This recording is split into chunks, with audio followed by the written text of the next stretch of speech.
So now what is the role of the cerebellum? As I told you, cerebellum is a comparator. It compares what is the actual intended movement and what movement is actually happening.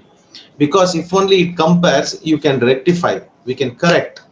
Human nature is like when you start riding a cycle, initially you do a lot of mistakes. But how you correct these mistakes? By means of the cerebellar input, which says that whatever you are intended is not happening. So you have to change. That is very important. To act as a timing device. So when you are producing some movement, we come across this word called as timing in cricket. What a timing by the batsman! That means the time at which he hits the ball and the force with which he hits the ball.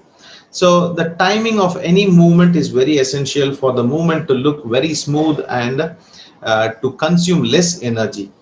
For example, if I want to touch a point like this, I have to exactly touch the point.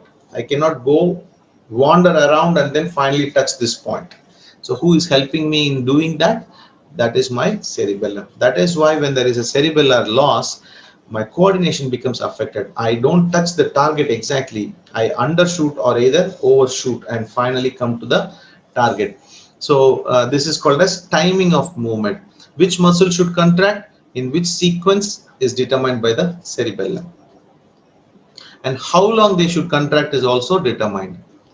Next is the initiating and storing movement. For example, the movement memory, that is activity which you have already done, you get a familiarity, and later on if you keep on doing that movement, it becomes learned movement, and whenever you're repeating that movement in your future, you find it very easy to do that movement. So who is storing these movements? One of the apparatus storing the movement in your body is your cerebellum.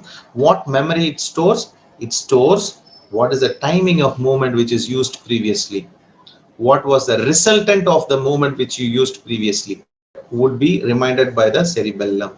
What timing of movement you used, whether it was a successful movement or a non-successful attempt, that will also be remembered by the cerebellum.